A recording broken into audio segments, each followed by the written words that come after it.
The night of June 14th, 1943, aboard the U-569 somewhere in the North Atlantic, was unusually quiet.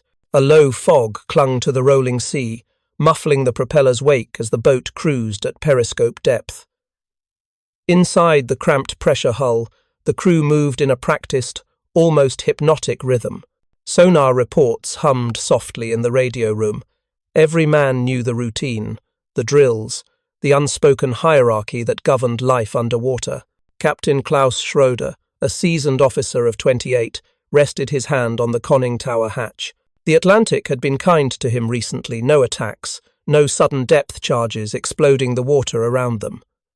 He allowed himself a brief moment of relief, a luxury in a war where luck often mattered more than skill. Before we jump back in, tell us where you're tuning in from. And if this story touches you, make sure you're subscribed, because tomorrow I've saved something extra special for you. Then it happened.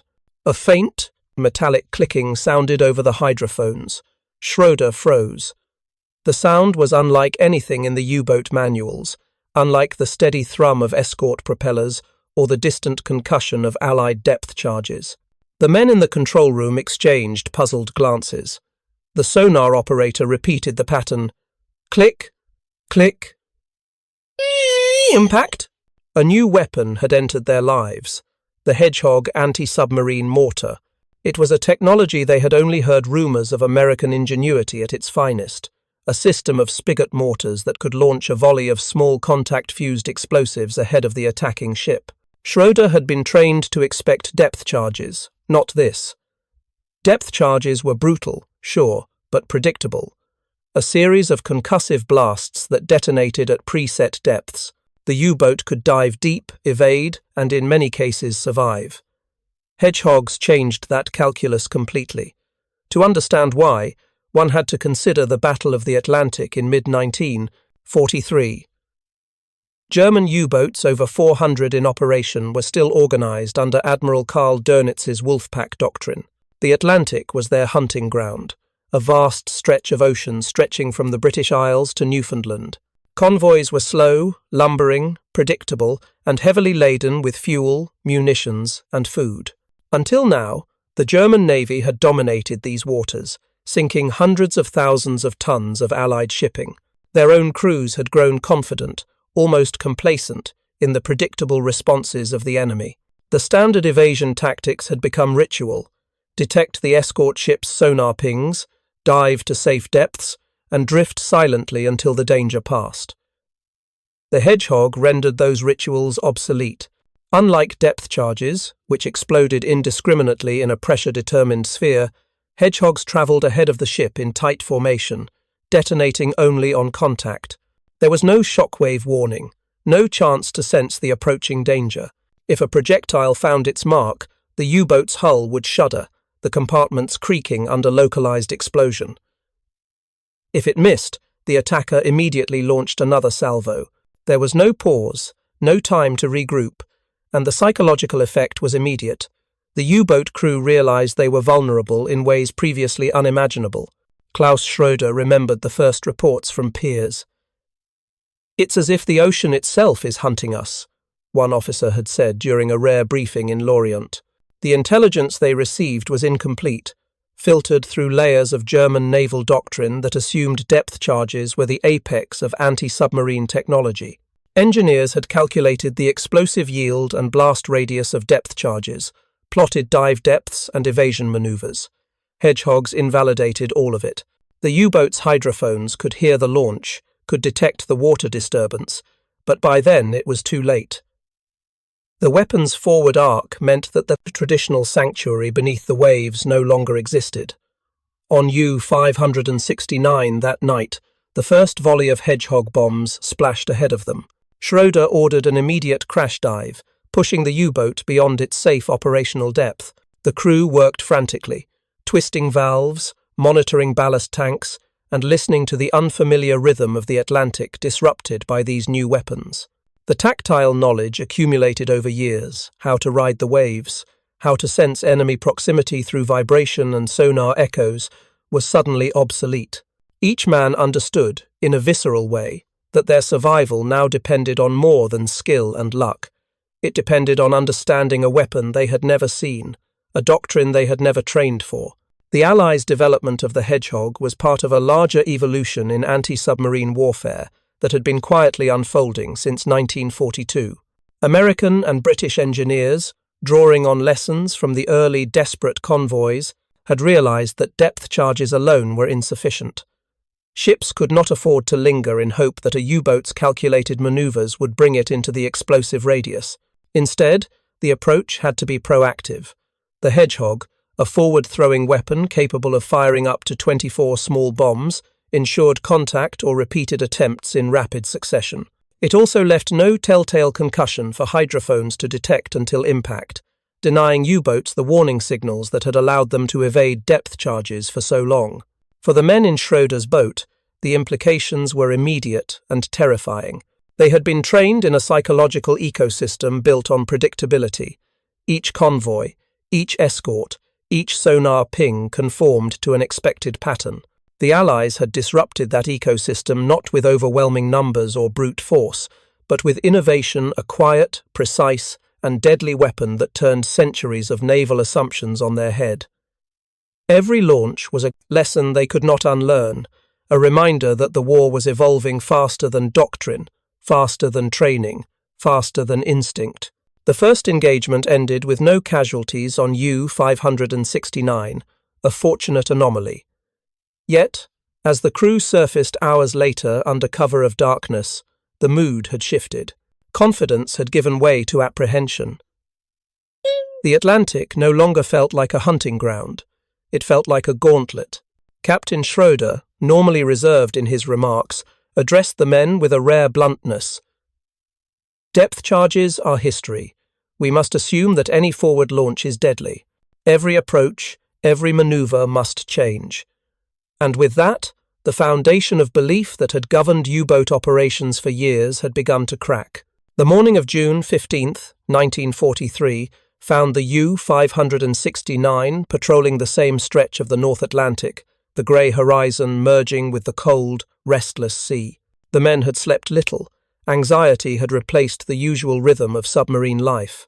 Every shadow, every creak of the hull, every faint vibration of water against the pressure hull now demanded attention. Captain Schröder had issued strict orders. Treat every sound as hostile. Assume every disturbance is a Hedgehog salvo. The crew's training in silent running and evasive maneuvers, once sufficient against depth charges, now felt like ancient wisdom in a world that had already moved past them. Meanwhile, aboard the American destroyer USS Bory, Lieutenant Commander John E. Pearson monitored the sonar console with intense concentration. The Allies had recently integrated the Hedgehog into their anti-submarine arsenal, and Bory's crew had spent weeks mastering its use. Each projectile was calibrated, each firing sequence rehearsed to perfection. The target was not just a submarine, it was the assumptions that German crews held about the safety of the ocean depths. This was not brute force, it was precision engineering designed to overturn experience. By 9:45, Bory's sonar had picked up a faint propeller signature, just as the U-569 was beginning to submerge for a routine patrol check. The sonar operators, trained to identify the subtle acoustic patterns unique to German Type 7 submarines, transmitted the information to the captain. Pearson ordered a forward launch, and the Hedgehog mortars clicked into action. 24 small, contact-fused bombs streaked through the water in perfect synchronization, landing with uncanny accuracy along the projected path of the U-boat. Inside U-569, the crew felt the first strike as a sharp concussion against the bow. There was no warning, no prior vibration to indicate a depth charge was approaching. The metal hull reverberated under the impact, instruments rattling, dials spinning momentarily out of control. Schröder shouted orders, diving deeper, banking the boat sharply to port, but the small explosives continued to rain forward in relentless succession. The men could only brace themselves, gripping rails and straining against the hydraulics that controlled ballast tanks, every nerve taut. Contact! Impact! Missed! Again! The sonar operator yelled, voice tight with panic. Each click and splash of the Hedgehog rounds shattered the expectation of safety that depth charges had provided. U-boat crews were accustomed to calculating a safe depth, to maneuvering under layers of water that would cushion or deflect the concussive force. Hedgehogs bypassed that defensive assumption entirely. Survival was no longer a matter of following the playbook, it demanded improvisation in a deadly learning environment. The engagement lasted barely 4 minutes, but it changed everything. By the time Schröder managed to surface under cover of low visibility, U-569 had sustained minor hull damage and equipment shocks, yet no casualties. Still, the psychological impact was profound. The crew huddled in the control room, listening as the American destroyer moved off, already, calculating intercepts for the next patrol. They realized, collectively, that traditional tactics, the depth charts, the evasive maneuvers, the reliance on hydrophones were now insufficient. Every man aboard understood that the war beneath the waves had changed overnight. Preparing and narrating this story took us a lot of time, so if you are enjoying it, subscribe to our channel, it means a lot to us. Now back to the story. This was not an isolated incident. In the months that followed, German naval intelligence received increasingly alarming reports. Type 7 and Type 9 U-boats operating along the mid-Atlantic Gap, previously considered relatively safe from air cover or surface attacks, were being intercepted and destroyed in ways that defied the training manuals. Observers noted that Hedgehog attacks accounted for a significant rise in confirmed U-boat losses. By the end of 1943, Allied destroyers equipped with Hedgehogs had contributed to reducing the operational U-boat fleet from over 400 to fewer than 300 active vessels, a dramatic drop that underscored the weapon's tactical superiority. The Hedgehog's design principles were deceptively simple, yet deadly. Each bomb weighed roughly 35 pounds, with a contact fuse sensitive enough to detonate on hull impact, yet inert to underwater debris. Mortars were fixed at an angle that projected the bombs 20 to 25 yards ahead of the ship, creating a forward arc that U-boats could neither anticipate nor outrun. Launch sequences were rapid, one salvo every 15 seconds, with immediate reloading capability. Unlike depth charges, there were no waiting intervals for detonation, no audible warning that could alert a submarine to dive or maneuver. The U-boat's most trusted instruments, the hydrophone arrays, the pressure sensors, the acoustic gauges, were effectively blind to the approaching threat. By late summer, the psychological consequences of the Hedgehog were as significant as the physical ones.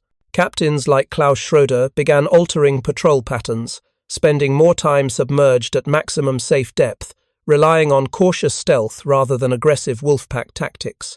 Radio silence became stricter, as every transmission carried the risk of triangulation. Even seasoned veterans, trained in years of evasion and submersion, admitted in reports to Dönitz's headquarters that the Allies had introduced an entirely new dimension to anti-submarine warfare, one that rendered prior doctrine obsolete. Allied reports highlighted the Hedgehog's impact on morale as well. American and British crews, long frustrated with the limitations of depth charges, took pride in mastering the system. Confidence surged aboard ships equipped with Hedgehogs, particularly among sonar operators and weapons officers, whose meticulous calculations could now directly translate to confirmed kills.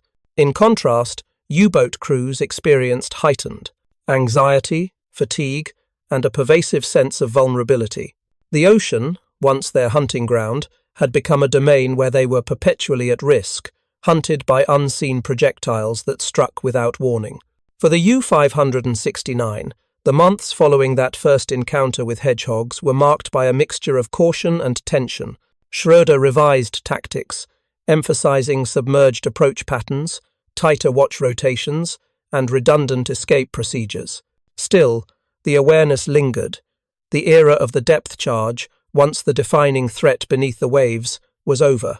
The Hedgehog had redefined naval engagement, turning the tables on decades of submarine strategy and leaving German crews to grapple with a new, unyielding reality. By the winter of 1943, the strategic balance in the North Atlantic had shifted irreversibly. Hedgehog-equipped destroyers and corvettes had proven that precision, technology, and meticulous training could overturn long-standing doctrines. The U-boat fleet, once a symbol of invincibility beneath the waves, faced a new reality. Their weapons, training, and tactical assumptions no longer guaranteed survival. The psychological cost was immense. Reports to Admiral Karl Dönitz detailed the growing peril. From January to December 1943, U-boat losses increased dramatically, from roughly 50 vessels in the early months to nearly 100 by year's end. The correlation with Hedgehog-equipped Allied vessels was clear. Submarine commanders repeatedly noted that encounters which previously might have been survivable now ended in catastrophic damage or destruction, often without the crew understanding exactly how or why they had been located. The ocean, once a domain where silence equaled safety, had become a lethal theatre of unseen precision. The impact of hedgehogs was not limited to statistics. Tactically, the Allies gained a decisive advantage that reshaped anti-submarine operations. Convoys could move with greater confidence, knowing that each escort carried the means to project lethal force ahead of their hulls. Sonar operators, once frustrated by the limits of depth charges and erratic water conditions, now possessed tools that amplified their skill, turning intelligence into immediate, tangible results. Training programs emphasized detection, interpretation, and firing coordination, creating a feedback loop in which every successful engagement refined technique and confidence. For German crews, the lesson was harsh and unequivocal. Type 7 and Type IX submarines, designed for aggressive surface and submerged patrols, had to adopt hyper-cautious operational procedures. Submersion became more prolonged, surface travel minimized, and encounters with convoys increasingly avoided. Communications were restricted, radio silence enforced, and wolfpack formations became riskier, as the Allies' ability to detect multiple submarines simultaneously made coordinated attacks far more dangerous. Veteran submariners, who survived engagements with hedgehogs, often described a sense of disorientation and disbelief. The ocean itself seemed to have turned against them. Technological adaptation followed psychological shock. The Kriegsmarine explored countermeasures, from decoy noise generators to reinforced hulls, yet these solutions were reactive, slow, and largely insufficient. Allied industrial and research programs continued to innovate, combining hedgehog mortars with sonar, improved depth sensors, and increasingly sophisticated intelligence to anticipate and intercept U-boat operations. What had begun as a tactical experiment in 1942 became a cornerstone of anti-submarine doctrine by 1944. The human dimension of this technological shift was as significant as the material. Hedgehog attacks forced a profound re-evaluation of risk, training, and decision-making. On the Allied side, crews learned the satisfaction and responsibility of wielding a weapon that demanded precision, patience, and understanding of physics, rather than sheer volume. For German crews, the cost was psychological strain compounded by diminishing hope. Submarine veterans noted in post-war memoirs that the constant threat of an unseen hedgehog salvo undermined confidence, sapped morale, and fostered a pervasive sense of vulnerability.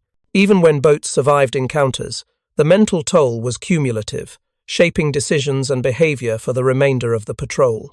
By mid-1944, the consequences were evident in strategic outcomes. Allied convoys suffered fewer losses, shipping tonnage stabilized, and Britain's lifeline of fuel, food, and raw materials remained secure. The Hedgehog had transformed the Atlantic from a German-dominated hunting ground into a contested, dangerous arena for submarines. The innovation was decisive not only in material terms, but in demonstrating the effectiveness of targeted technological adaptation over sheer brute force, or numerical superiority. The legacy of the Hedgehog extends beyond its immediate impact on the Battle of the Atlantic. It exemplified the principle that warfare is as much about anticipation and adaptation as it is about firepower. It showed that understanding the physical environment, sound propagation in water, projectile trajectories, and sensor integration could overturn assumptions embedded in military doctrine for decades. In retrospect, the Hedgehog represents a turning point in naval history, the moment when precision engineering and scientific insight reshaped operational reality, forcing the most experienced and confident forces to confront an immutable truth. The ocean would no longer obey their expectations. For the men aboard U-569 and her sister vessels, the memory lingered. The sound of the first Hedgehog salvo, the sharp, metallic clicks echoing through the hull, remained a haunting reminder of a new kind of warfare, a weapon that struck silently, unseen, and without warning, yet with absolute finality, had rendered obsolete the tactics and doctrines that had governed the undersea battle for decades. The collision between old assumptions and new reality was complete, and the Allies had written that lesson into the history of the war, forever altering the rules beneath the waves. And so, in the cold, grey expanses of the North Atlantic, amid rolling seas and the constant threat of torpedo and storm, one truth endured. Hedgehog mortars had not just destroyed submarines, they had destroyed certainty itself. Depth charges, once feared and respected, became relics of a past era. In their place, a new order of precision, anticipation, and relentless ingenuity defined the outcome of the Battle of the Atlantic, securing victory not through overwhelming force alone, but through insight, adaptation, and the quiet but unyielding power of technological mastery. Late in 1943, as winter storms lashed the North Atlantic, Allied sonar operators aboard the HMS Starling and USS Buckley began reporting a phenomenon that was as disorienting as it was lethal. Submarines would suddenly vanish from the expected sonar envelope, only to be obliterated moments later by Hedgehog salvos. Petty Officer James Holloway, stationed on the Starling's sonar deck, later recounted that the clicks and hums of the mortars felt like the heartbeat of a new kind of war. He could predict the submarine's movements before they even knew it themselves, a terrifying mastery over an unseen enemy. Meanwhile, U-boat crews faced an unprecedented mental strain. Lieutenant Carl Friedrich Mertens, commanding U-569 during her final patrol, wrote in his post-war memoirs that the Hedgehog forced them to rethink every assumption drilled into them at keel. We had been taught that silence, depth, and stealth were our sanctuary. Now, the very silence of the ocean became our enemy. Every click, every ping, every unexplained tremor of the hull set, hearts pounding, because the weapon we could not see yet always present might strike at any moment. The effectiveness of Hedgehog also reshaped tactical training for the Allies. Where depth charges had required massive expenditure, trial and error plotting, and a degree of luck, Hedgehog crews learned to integrate sonar data, ship speed, and trajectory calculations with near-scientific precision. Small adjustments in timing or firing angles could mean the difference between a complete miss and a kill. These lessons were disseminated across the Royal Navy and the US Navy with urgency, creating a cadre of operators who could deliver lethal force with minimal risk. In a series of engagements around convoys ONS-18 and SC-130 inches, September 1943, Hedgehog-equipped ships sank 5 submarines in a single week. Each incident revealed the profound gap between old and new doctrine. U-boats, confident in the assumed safety beyond depth charge range, were caught and destroyed before they could react. The numbers alone confirmed the psychological impact. U-boat losses doubled in sectors patrolled by Hedgehog vessels compared to areas without them, proving that fear and uncertainty were as lethal as explosives. The legacy of these encounters extended beyond wartime operations. Post-war naval engineering and anti-submarine strategy were permanently shaped by the Hedgehog principle, combining detection, prediction, and preemptive strike. Modern torpedo countermeasures, sonar-guided weapons, and ASW anti-submarine warfare tactics trace their lineage directly to these mid-war innovations, where understanding the environment and the enemy's expectations proved more decisive than brute force. By the spring of 1944, the once-feared U-boat menace was beginning to recede. Allied convoys crossed the Atlantic with fewer losses, and German morale deteriorated under the relentless pressure of unseen, unstoppable weapons.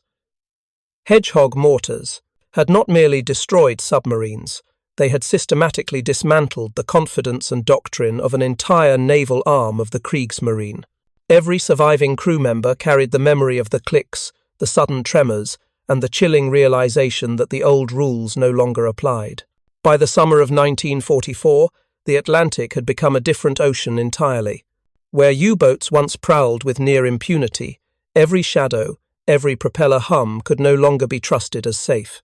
Hedgehog launchers had done more than sink submarines, they had rewritten the rules of undersea warfare. Captains and crews who survived those months often spoke of an almost surreal awareness, the sense that the ocean itself had turned against them, a silent adversary amplified by steel and ingenuity. Naval historian Clay Blair later noted that Hedgehog was revolutionary because it forced a change in mindset, not merely tactics. Depth charges had required patience and brute force. They punished mistakes. But a cautious U-boat could often survive. Hedgehog, however, rewarded foresight and precision. Operators became active thinkers rather than reactive responders, anticipating every maneuver and exploiting weaknesses in real time. For the men in the submarines, this represented a psychological shift more devastating than any depth charge barrage. Lieutenant Otto Kruger, who survived 2 patrols during this period, recalled that the knowledge of Hedgehog's presence was worse than its use. "You hear nothing at first," he wrote, "and then clicks, splashes, and the sudden tremor of your boat being struck. You have no time for a countermeasure, because the moment of certainty has passed before your mind even accepts it. It is the anticipation, the waiting, that kills morale faster than any explosion." His words underscore the profound human cost of technological superiority. Fear, uncertainty, and the erosion of confidence became as lethal as the projectiles themselves.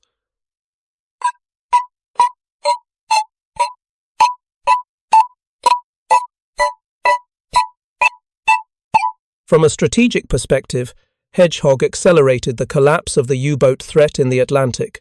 By the end of 1944, the number of operational German submarines had fallen sharply, while Allied convoy losses declined dramatically. Tactical innovations combined with industrial capacity and intelligence breakthroughs to tip the scales irrevocably. The weapon's effectiveness also highlighted a broader lesson. Technological advantage alone is not sufficient. Its integration with training, doctrine, and psychological insight determines ultimate success. The long-term implications were equally profound. Post-war naval engineers and strategists studied the Hedgehog extensively, incorporating its lessons into modern anti-submarine warfare. Sonar-guided torpedoes, homing depth charges, and multi-sensor detection systems all trace conceptual lineage to those Atlantic engagements.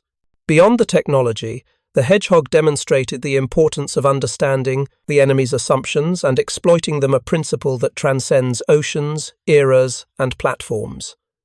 Even decades later, the stories of those patrols carried weight. Survivors of both sides recounted the sudden rupturing of belief systems that had governed life at sea. For Allied operators, it reinforced the idea that ingenuity and meticulous preparation could outmatch raw power.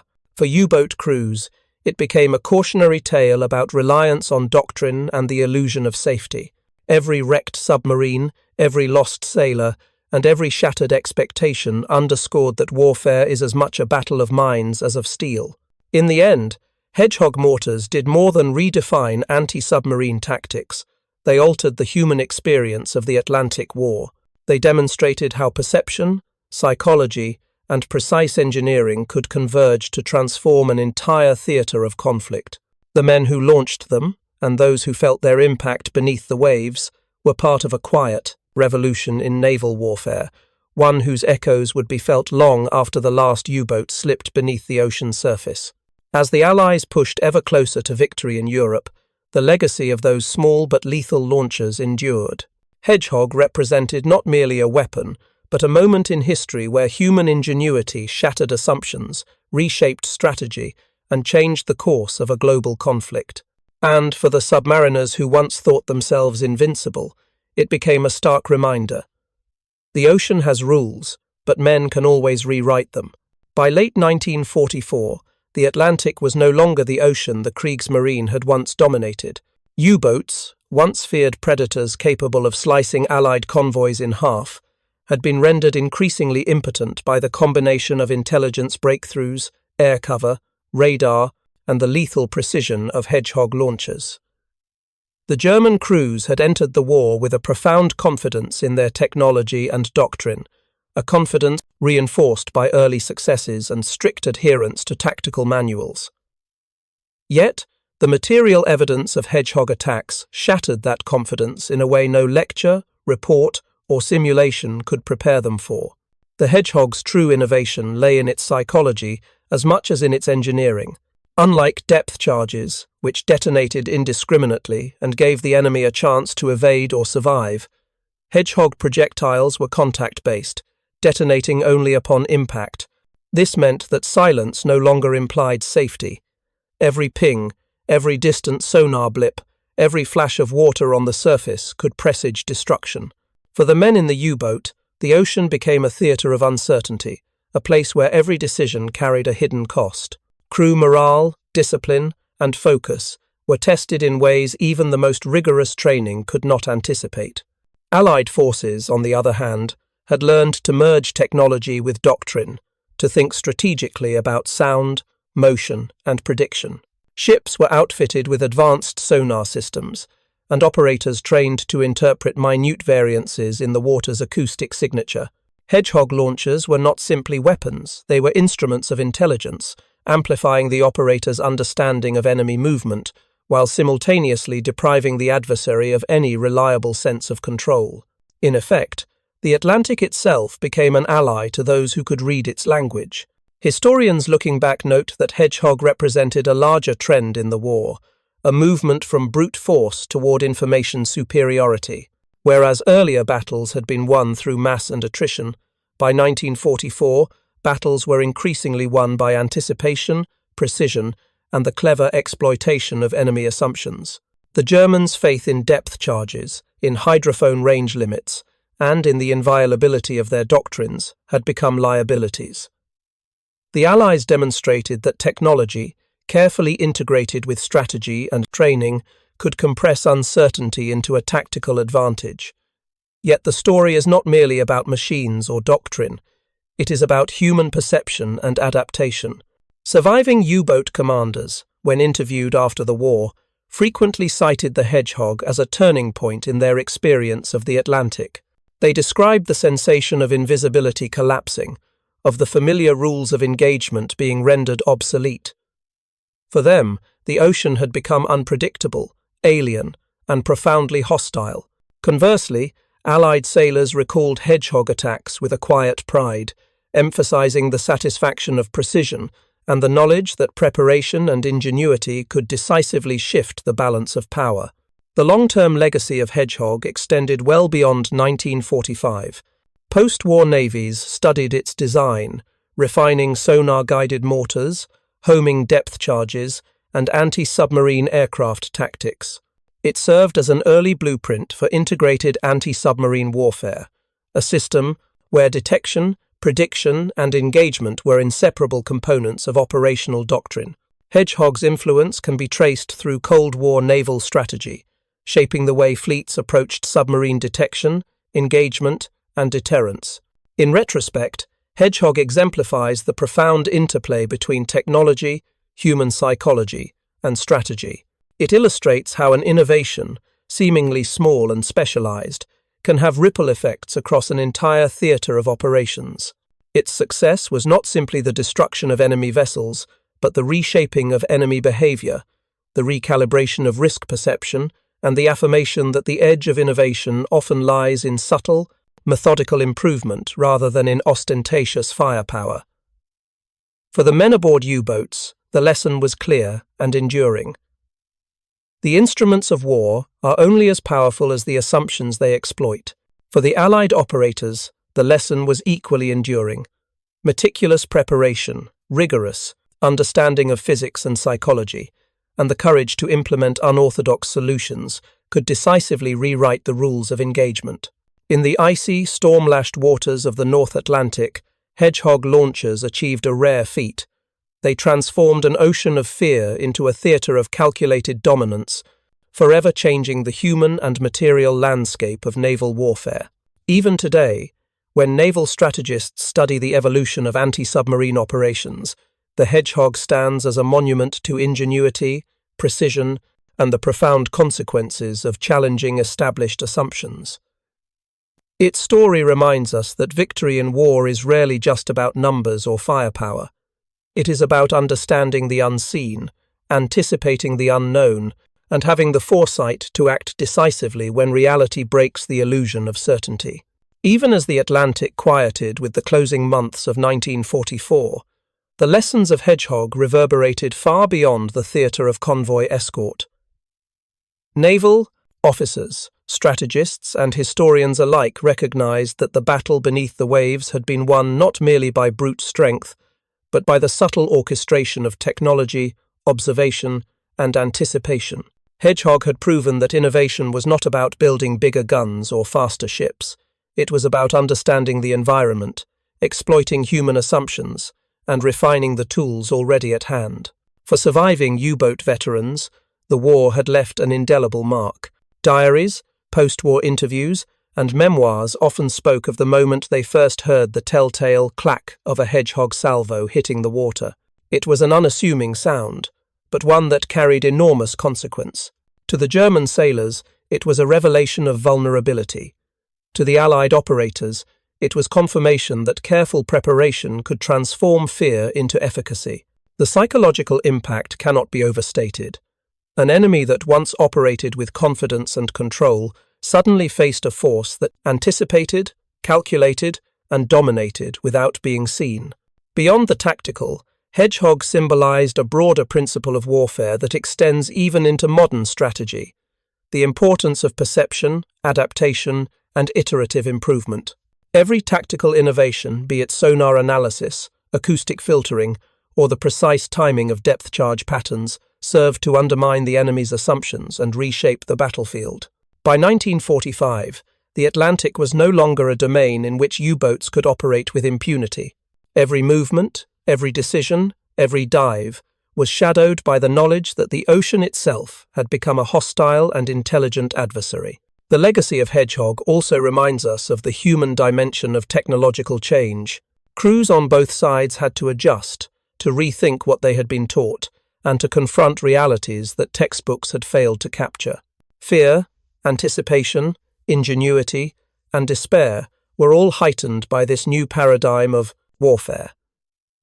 In small personal moments, crew members listening through headphones, officers tracking minute blips on sonar screens, captains calculating trajectories, they witnessed the convergence of human skill and machine precision.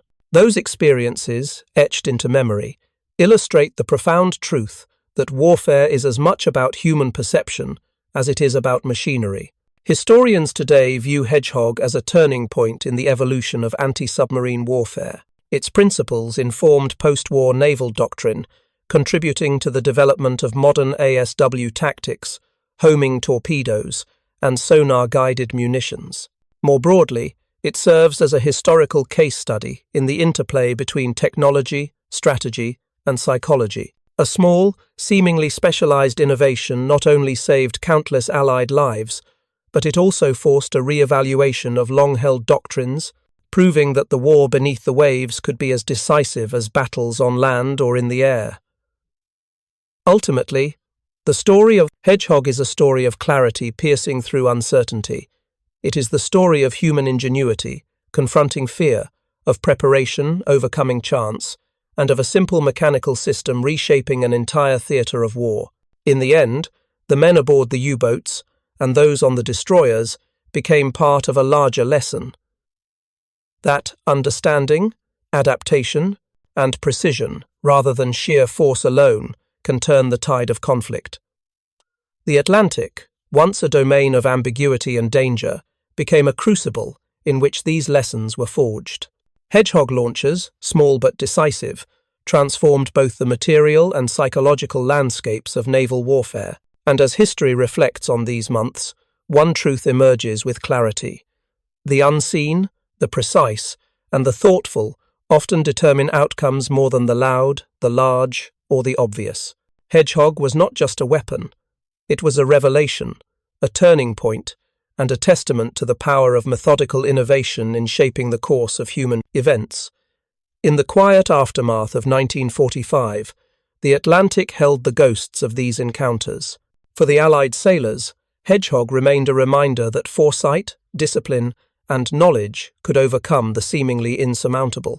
For the U-boat veterans, it was a lesson in humility, the inescapable proof that even the most formidable instruments of war can be rendered obsolete when human ingenuity sees beyond the accepted limits.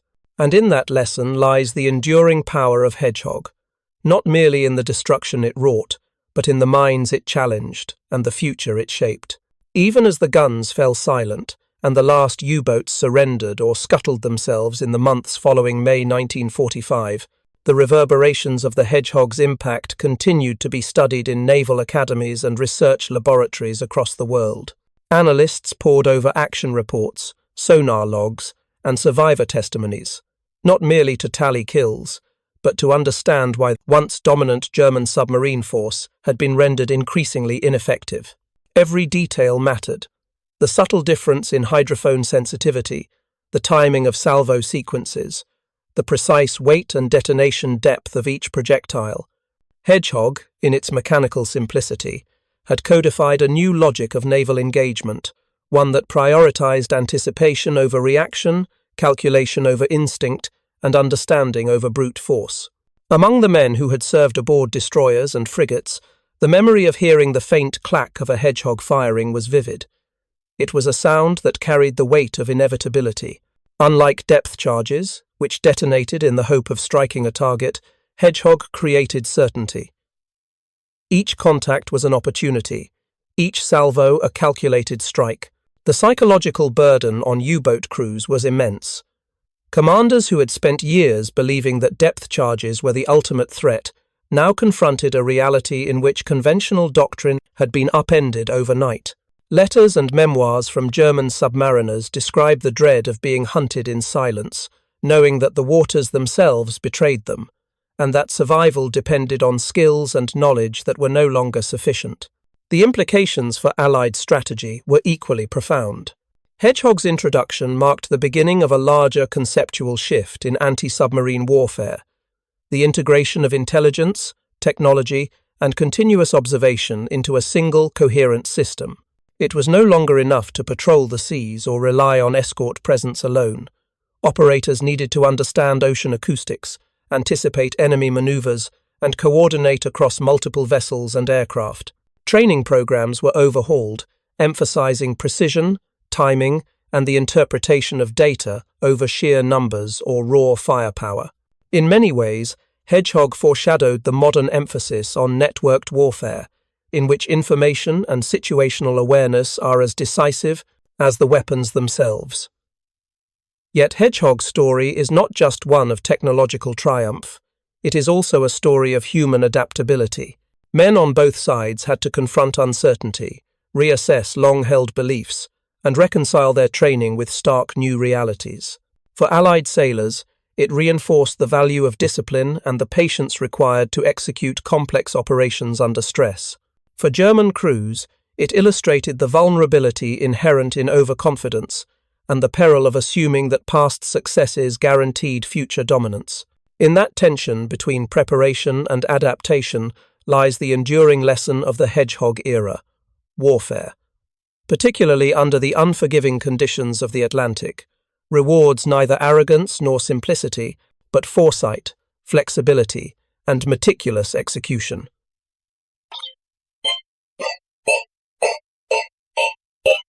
Naval historians, tacticians, and engineers continued to analyze its design and application, extracting lessons that influenced post-war anti-submarine systems, sonar development, and even nuclear-era naval doctrine.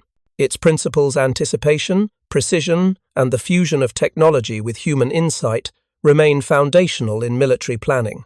Hedgehog demonstrates that sometimes the most decisive changes arise not from sheer scale or overwhelming force, but from a careful understanding of the environment, coupled with the courage to challenge assumptions and the creativity to exploit them.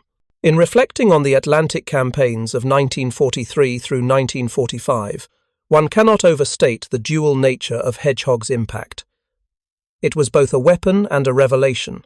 It demonstrated how a relatively small technological advance, when paired with rigorous training and innovative doctrine, could alter the balance of a prolonged and deadly contest.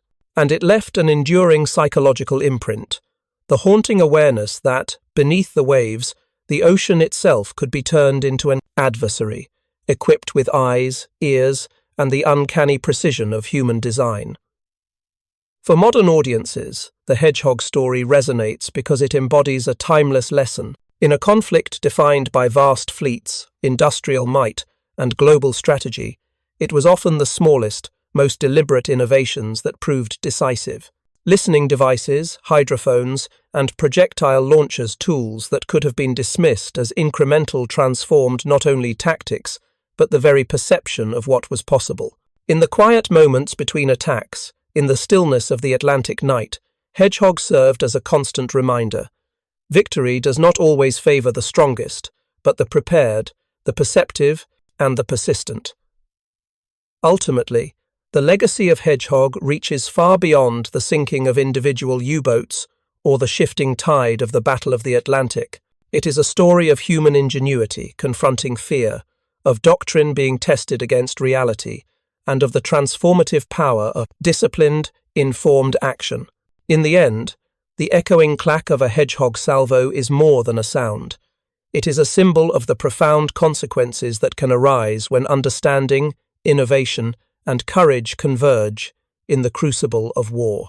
Even as the last echoes of gunfire faded over the Atlantic, the legacy of the Hedgehog persisted in ways that extended far beyond the immediate sinking of U-boats. German submarine crews, once confident in the supremacy of their stealth and doctrine, had been forced to confront a disorienting truth. The ocean was no longer a sanctuary. Each contact, each firing salvo, revealed the stark obsolescence of depth charges and the vulnerability of assumptions that had guided the Kriegsmarine for years. Men who had trained under meticulous doctrine now found themselves questioning the very foundation of what they had believed to be unassailable. For Allied sailors, Hedgehog was more than a weapon. It was a testament to disciplined innovation. It illustrated how an intimate understanding of physics, acoustics, and naval engineering could be translated into decisive tactical advantage. Training became as important as hardware, and coordination between ships, aircraft, and intelligence units transformed into a system of relentless pressure against a once formidable enemy. Every salvo was calculated, deliberate, and informed by knowledge that the enemy could neither perceive nor counter effectively. The broader significance of Hedgehog lay in its demonstration of how relatively modest technological advances, when combined with strategy and foresight, could reshape an entire theatre of war. Its psychological impact, both the fear it instilled and the confidence it inspired, was as consequential as the physical destruction it wrought. In the quiet stretches of the North Atlantic, where the clash of empires had once seemed indecisive, Hedgehog imposed clarity. The advantage went to those who adapted, understood, and executed with precision. Decades later, naval historians continue to study Hedgehog not just as a weapon, but as a paradigm of innovation under pressure. Its story reminds us that in war, as in life, small, deliberate changes applied intelligently can overturn assumptions, redefine expectations, and leave an enduring mark on history. Up next, you've got two more standout stories right on your screen. If this one hit the mark, you won't want to pass these up. Just click and check them out. And don't forget to subscribe and turn on the notification bell so you don't miss any upload from us.